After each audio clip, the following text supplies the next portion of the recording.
I'm going to give you a few statements from the Sunnah, and I'm going to show you how they've been misrepresented in our modern discourse. One hadith of the Prophet ﷺ says, this is a guide to having a great relationship as a husband and wife. Alright? Number one, the Prophet ﷺ says, إِذَا طَعِمْتَ فَأَطْعِمْهَا. It's usually translated, when you eat, feed her. It's like you put some hay in the corner and you say, honey, go feed. Feed. Go. This is how it's translated, feed her. Like you just put a okay, feed now. What it means is when you eat with her. And therefore you find the whole seerah and life of the Prophet ﷺ, that every time you hear of the Prophet having a meal, one of his spouses was there. He was always sharing the meat with Aisha or Salama. There was always someone there from his house, sallallahu alaihi wasallam. You not ever once, not even once in a seerah, hear the Prophet ﷺ having a plate to himself.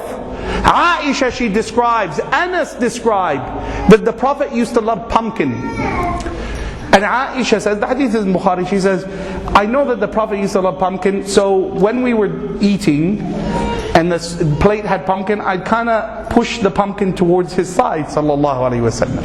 Anas would do the same. He said the Prophet liked pumpkin soup and the chunks in it. So when I would see his eyes looking for the chunks, sallallahu alaihi wasallam.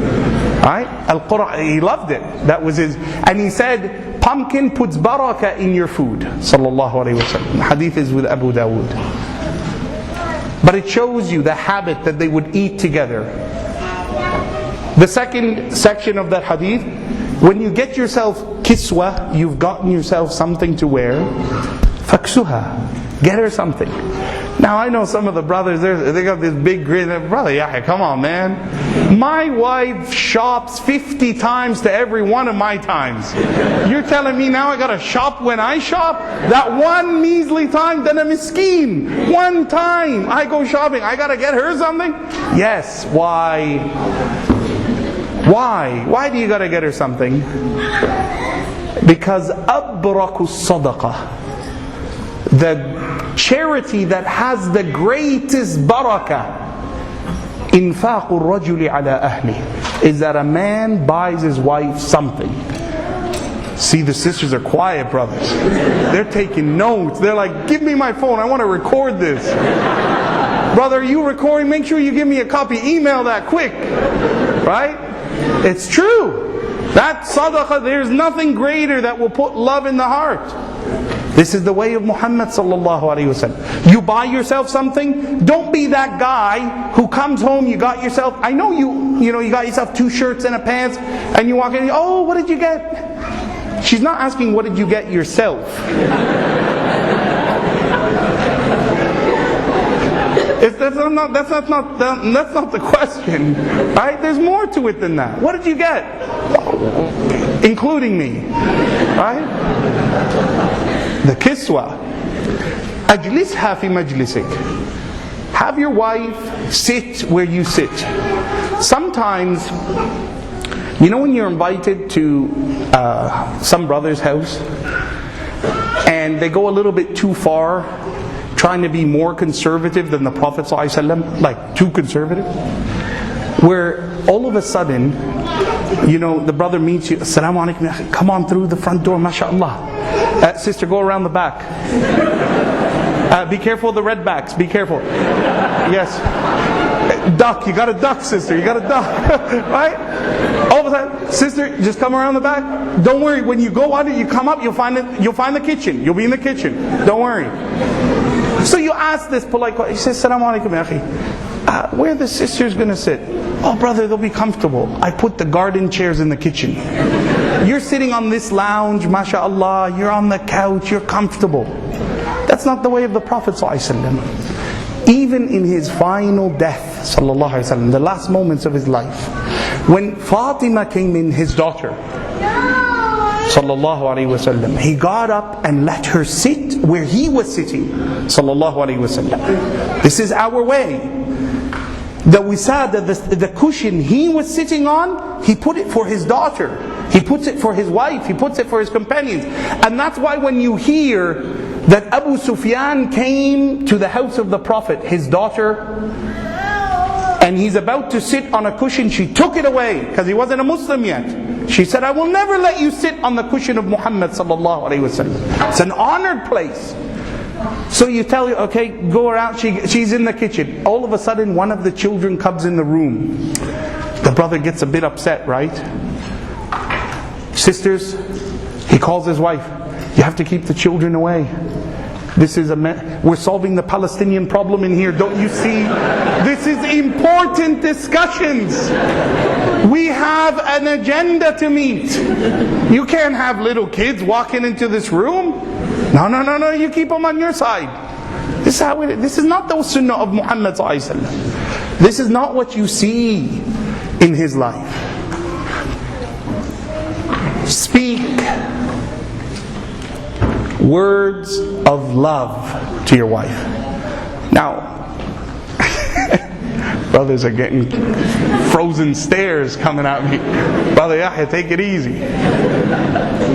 Speak loving, tender words to your spouse. Now that's the way of Rasulullah sallallahu alaihi wasallam. When he would, Amr ibn al-As, he was a new Muslim. Now Amr, he was the one who went to Ethiopia. He tried to bring them back, the Sahaba, Ja'far and the Sahaba who had made hijrah in subjugation, but Allah gave them victory over him. He was an enemy of Islam. But when he came to Islam, the Prophet took his leadership skills to good use. Moments after his Islam, just a few days and weeks, the Prophet sent him as an ambassador to a region, to be the representative of Rasulullah. Amr thought to himself, it must mean that he loves me. Why else would he choose me and not Umar and not Abu Bakr radiallahu anhum ajma'in? Why else? So he comes into the masjid and he says, Ya Rasulullah sallallahu alaihi wasallam, man tuhib? Who do you love? Come on, it's got to be me, right? You chose me. All these other guys, you chose me, sallallahu alaihi wasallam. And the Prophet looks at him and says, my wife Aisha, what's wrong with you? What kind of question is that? Aisha, sallallahu alaihi wasallam. And Amr, he goes, no, of course, لَيْسَ كَذَلِكَ يَا رَسُولَ. I know, of course, it's Aisha. Everyone knows. There's no shyness of the Prophet saying, I love my wife, Aisha. You know, some of the brothers ask him, who do you like? Well, my mother. He's shy to say, his wife, right? Well, I love my kids, brother, my wife, Aisha. So he says, no, from the men, Ya Rasulullah. He says, Abuha, her father, she's still on his mind. He doesn't say Abu Bakr, radiallahu anhu. He says, Abuha, who's there? Aisha still there. The Prophet would sit in his house, sallallahu alaihi wasallam. Hadith is with Abu Dawood. And he would sew. See, when we talk about some of these things, I want you to understand that if you were to witness the Sahaba and the way they conducted, you would think that they were mad. You would be surprised at how they dealt with things.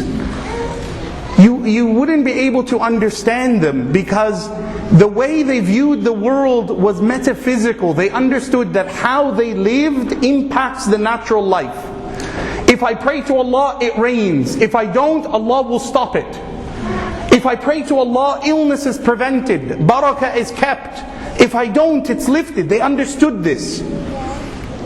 So the Prophet was a handyman in his home. كَانَ فِي مِهْنَةِ أَهْلِ. He was fixing things around the house. One day he saw a rip in his sandal, so he is stitching it. But because he's not good at it, sallallahu alaihi wasallam, and it was an excessively hot day, he's sitting in his room with Aisha, and he's concentrating, and because of concentrating and the heat, he is sweating profusely, sallallahu alaihi wasallam. Aisha sitting across the room with a big grin. She's smiling at him, sallallahu alaihi wasallam. And the Prophet looks up and he sees her laughing, like smiling. He says, Mimma tadhakeen? You laughing at me? What are you laughing at? And she says, Ya Rasulullah, when I saw this moment of you and these beads of sweat, تذكرت أبيات أبا هذيل. I remembered the poetry of Abu Hudayl, who was a poet. where he said that the sweat of the one you love is more precious than pearls. Sallallahu Alaihi Wasallam. So the Prophet got up, left what he was doing, went over and kissed her. Sallallahu Alaihi Wasallam. وَقَالَ لَهَا يَا عَائِشَةَ أَنْتِ أَكْثَرُ مِنْ ذَلِكَ. You to me are more than those words. Sallallahu Alaihi Wasallam. That's love, man. The Sahaba, they would see this. Ali, who's married to the daughter of the Prophet ﷺ, don't think this is just Rasulullah. Ali is married to the Prophet ﷺ's daughter. He comes home one day, and his wife Fatima radiallahu anha wa ardaha tastak. She's using siwak. She's brushing her teeth. It's not the most romantic kind of thing. You know, she's brushing her teeth. He comes in unannounced, earlier than usual. She doesn't know he's there. And as soon as he sees her, he is inflamed with passion that poetry emerges. He's poetic.